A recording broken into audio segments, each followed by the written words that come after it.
Madera companies, welcome back to Touch Base. We are entering into another conversation as we journey through diversity, equity, inclusion, and what that means for us. And I am super excited to invite my friend into this conversation, Brandi Stuart. Brandi comes to us from the Texas Tech Athletic Department. She is an executive senior associate with the athletic department, and she oversees, I said, technically you are the senior woman administrator for all of Texas Tech Athletics. Yes. Which sounds like you're an amazingly important person on campus. Isn't that how it works? Like the longer your title, the more important you are? I think it's the longer the title, it just proves that they couldn't really summarize all that I do, so they just figured they would confuse people with more words. That works. Yeah. So welcome to our podcast. Thank So you. Thanks for having me. Yeah, thank you for being here. As we always do, we want to get to know our guests a little bit and give you a chance to tell your story. So you and I have had this conversation several times, but tell them, kind of who you are, how you got here. I mean, anything you want to say about your journey, we'd love to know more about you. Yeah, what a ride. I'm originally from Southern California. I am the youngest of two daughters. My sister is a UCLA undergrad, and she went to Hastings Law School. My parents both went to college. They're still married to this day. So, I mean, they've known each other for 50 plus years. And so my sister and I were blessed to grow up in a two-parent household. And for us, education and athletics were really important. So was traveling. We had a motorhome, so we got to kind of see the country and see parts of the world. And it was always a topic of discussion about school and what you're doing. But my dad also coached us a lot in sports. So sports just was ingrained. And I was lucky enough to have softball be my vehicle to get to college and to explore this world of being a student athlete. So I was a student athlete at Florida State. I played softball there for 4 years, was honored to be inducted into the Hall of Fame at Florida State in 2015. And I worked in college athletics just based off of the experience that I had as a student athlete. I was very, very fortunate to have a wonderful group of athletic administrators who kind of groomed me and grew me as a person and poured into me, especially living across the country from my family. And just that experience really resonated with me, and I wanted to be able to have the same kind of impact on student athletes that came after me. So athletics has been the field that I have been fortunate enough to work and grow in. And I mean, I started off my career working at the Atlantic Coast Conference office. I was with the ACC for a little bit. I've worked at Florida State a couple times. I've worked at Alabama. I went back to California. I left college athletics altogether at one point in my career and thought that it was just too much in the hustle and bustle. I wasn't really living my life. I was consumed by my job because I wanted to do so well. And so I went back to California, worked in high school sports for about 3 years. And that was pretty cool. I got to reconnect with family and friends and see and do different things. But I was bored out of my mind. I was bored. And my job in high school sports was fantastic, but I missed the student-athlete interaction. I missed the movement and the challenges that college athletics brings. And so an opportunity presented itself for me to go back into college athletics, back to Florida, but at a different institution. So I served UCF, the University of Central Florida, for 6 years and had just an amazing time. I worked with and for some really amazing people. And from that experience, I got a call about a job at Texas Tech to serve as their executive senior associate athletic director and senior woman administrator. And at the time, as much as I loved what I was doing in Orlando, I wanted to continue to challenge myself and to continue to learn from some other thought leaders. And Kirby Hocutt is someone who's really widely respected in college athletics. And so I figured, if not now, when? The most important thing that I do, though, and I know we're not going to talk about this here, but I'd be remiss if I didn't mention it, is I'm a mom to a little 5-year-old, amazing little person. And I'm blessed to be his mom, and he is blessed to be my boss. So, it's every day is a humbling opportunity for me. So let me speak to that. I have a 13, almost 14-year-old daughter. Yeah. I I feel bossed around a lot. A lot. Yes. Yeah. So it's just the levels. There's Yeah. levels to It this. gets So worse. he's 5 and it'll get worse. It gets worse. It gets better and worse. You know, watching them grow. Is I mean, every year, you know, people have asked, like, Parker's now in kindergarten, and people are like, oh, did you cry when he went to kindergarten? I'm like, no, I don't really cry in those milestones. I literally cry every birthday. I'm like, we made it. We made it another year. You're alive. I'm alive. You're dressed. You're fed. You're a good human being. Like, this is fantastic. That's awesome. But, you know, I tell people at work all the time, we talk a lot about transparency, and I'm trying to infuse this idea of being uncomfortable in situations so that we can continue to grow. Yeah. And I tell folks, there is nothing that you can say to me that my son hasn't already said, or like, he hurts my feelings every day. So please, like, just give it to me. I can take it. I'm still here. So, yeah, he definitely prepares me for my job every day, which is nice. You know, opportunities call, and he gets to see so much, and being around student athletes, he thinks he's a student athlete. So, you know, you can't pass up those opportunities either for growth. Well, I like the way that you said opportunities call, because I think one of the things I've appreciated about you over the last several months of us getting to know each other and have conversations is just you see diversity, equity, inclusion taken care of, especially the women in the sports athletic department, those type, like, you see it as a calling and upon your life, and I can see that passion in you, and so I just thoroughly thank you for what you do, but that's also the reason why you're here, because I get a chance to speak to somebody who knows what they're talking about. Well, most days. Yeah. So you mentioned it. You mentioned a segment of the Red Raider way. Yeah. You talked about this journey with Texas Tech Athletics. What did you notice, or what did you guys notice that wasn't happening that needed to happen? What were the motivations? Kind of what went into, like, oh, we need to actively make a strategy here, because that's where we're at. Yeah. We realize something, we are in the process of creating a strategy, we recognize some things, but I'm wondering, what did y'all recognize and see that kind of led you to this? So, you know, I think that vision happened prior to my coming here, and that was really part of Kirby's intent and his intentionality and what he wanted to do with this position and where he wanted to go with DEIB. They previously within the athletic department had some subgroups that were created to help with messaging or programming, or just like touching base with student athletes and staff in a way that supported DEI.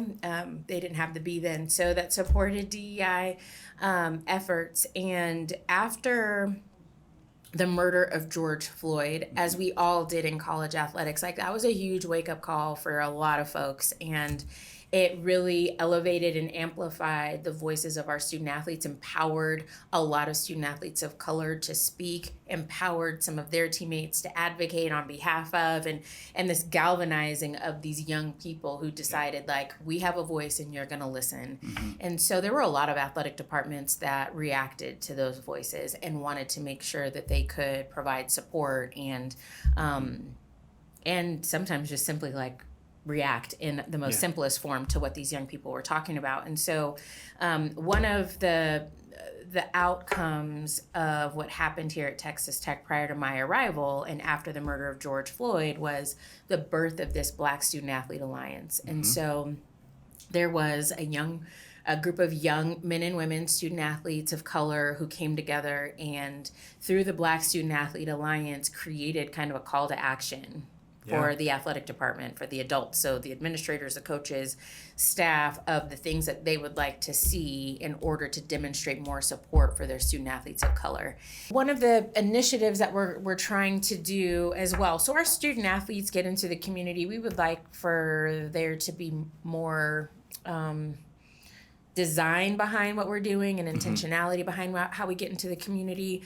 And so we're working on that. But the other thing is that we also want to create some opportunities for our student athletes, coaches, and staff as an athletic department to go out into the Lubbock community, because there is this reality that there's also some connective tissue missing between some folks that may be in under-resourced or in marginalized areas, even in Lubbock, who don't feel like they have access to Texas Tech. Yeah. And it is such a disservice to people within a community of a college town where they don't feel like they can come to campus or that they have the right to be a Texas Tech Red Raider or whatever that is. But some of that is really just like people can't be what they can't see, or sometimes they're just waiting for the invitation or whatever it is. So how can we intentionally go out into the community to say, you belong here too? Yeah. If I belong here, you belong here. And if we want you to support us, we 100% need to be able to support you. So just trying to find some more meaningful ways for us to be able to give back and make real connections with the community is important for us. So that is something that's going to be coming down the pike where we can identify some bigger days. Like in my perfect world at my previous institution, we just had a week where we did days of doing. And so we went in, we used to go to, and thank God for budgets getting cut. We used to take our student athletes at UCF overseas, and we would do what we called Nights Without Borders. And we would have our student athletes go into underdeveloped countries. And they would work with Courts for Kids and an organization that builds sport courts for in rural areas. And so at one point we were having some budget issues there, and we weren't able to fund the trip one year. And so my athletic director was like, well, that doesn't mean that we have to lose the spirit of what we're doing. There's a lot of good that we can be doing here in Orlando.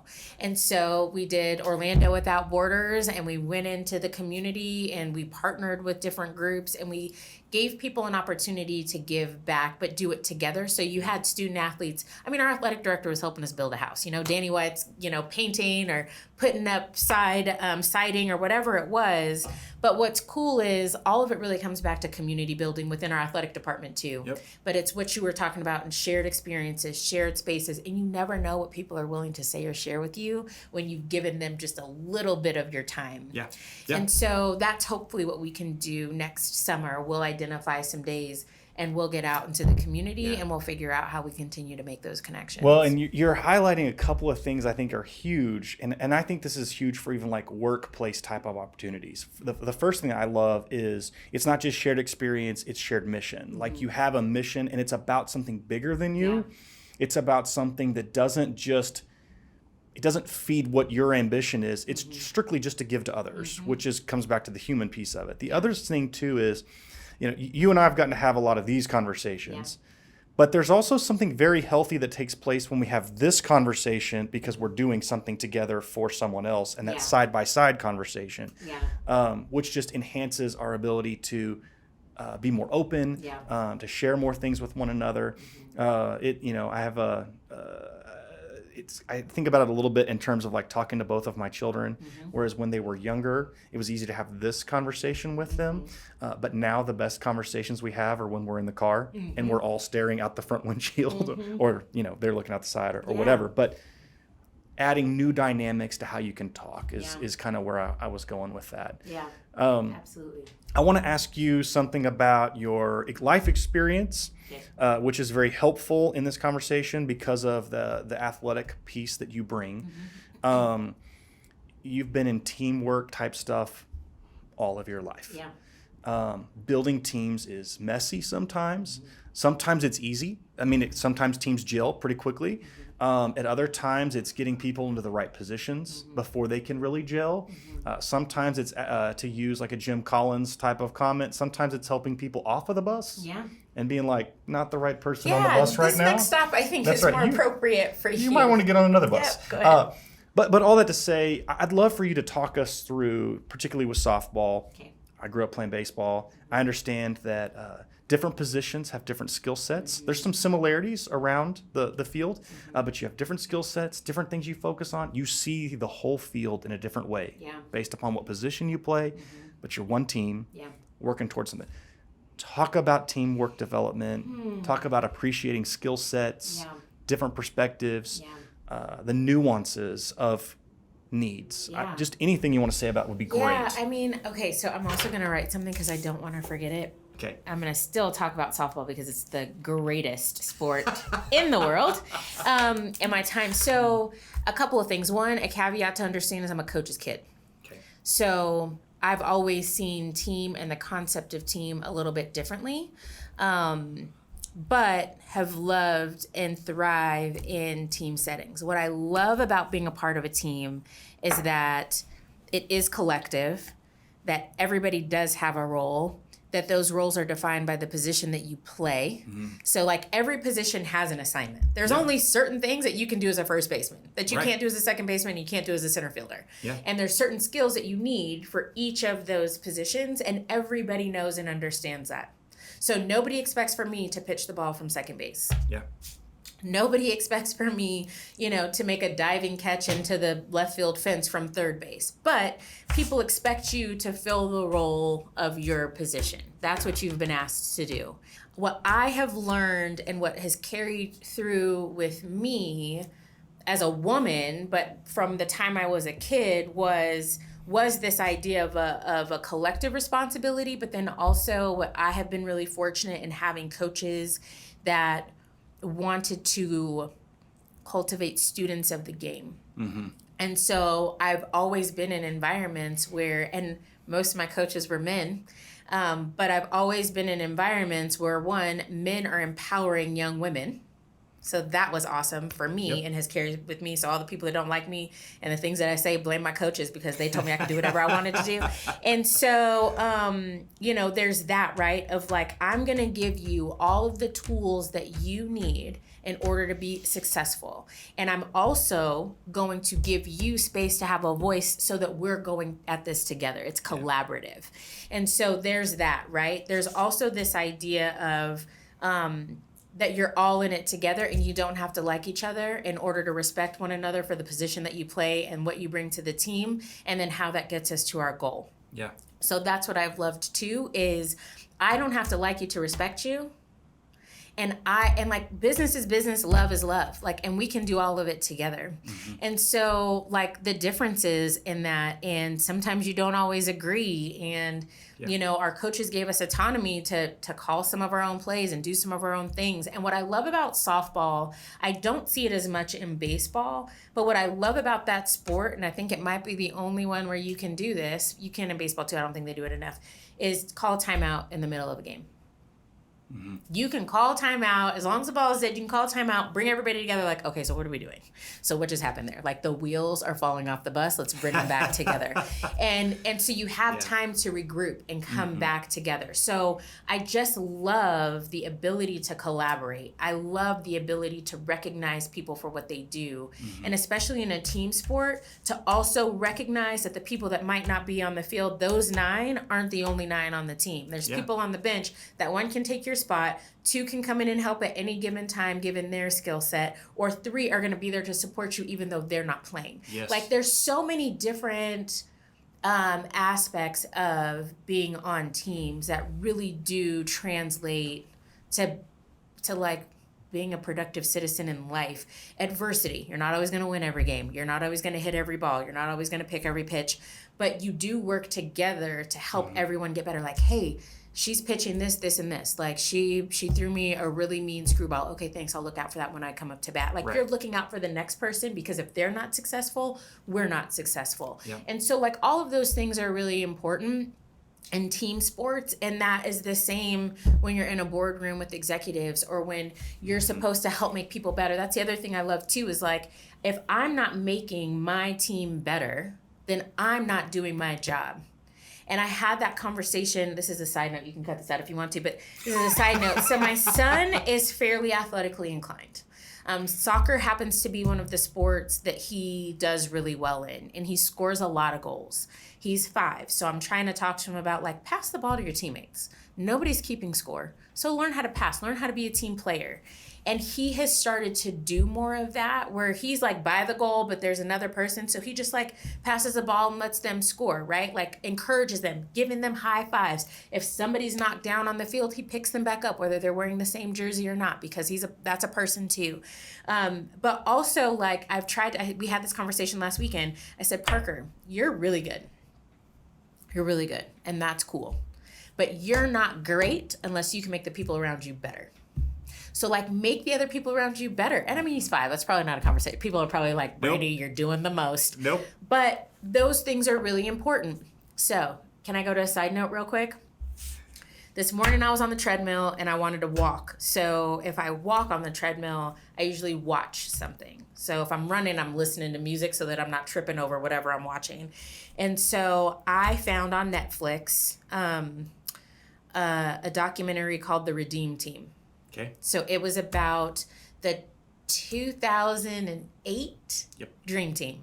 Or the 2008 USA men's basketball team. Because 04 was a disaster. Horrible. 04, 2000. I think they had 2 Olympics that were horrible. Horrible. And so they talked through the process of how they went about their rebuilding of the brand, their approach that they changed, how to manage all of the personalities and Which is the when celebrities. They brought in Coach K, right? It's when they brought in Coach K. It's when they gave, and I'm forgetting his name, but the guy who started the Chicago Bulls franchise and then a couple of the Phoenix. Yes. So he said that the only way that he was going to do this is if he did it by himself. So he needed full autonomy to pick the coach, pick the players, all of the things. And so I'm watching this in full fascination, because I love learning from people who do great things. And just the nuance of a college coach and Coach K, but somebody who all of those people either hated or revered him and hated him at the same time. But he was able to do some really cool things and like humanize the process of being a team and humble folks by also asking them, but I still need you to bring your egos, but understand that all of your egos are going to be under this big ego umbrella. Yeah. And bringing in members of the military and people who fight for this country to remind them that like there are other people out there that are doing things to make sure and sacrificing themselves, their families, all of these things so that you could play basketball for your country. It was just phenomenal. But to see all of them figure out how they could come together as a team and win as a team, and to hear LeBron and Dwayne Wade and Chris Paul say that may have been the best team I've ever played on is phenomenal. Right. And so, all of those things to say, I love what team sports and the concept of team sports brings to life, to organizations, to other people, because you're with people that you didn't necessarily choose. Yeah. But you're with people who have a shared mission and vision, understand where you're trying to go. And if you're lucky, you're with folks that are willing to push you to be better, to accept when you're pushing them to be better, and that show up for the greater good.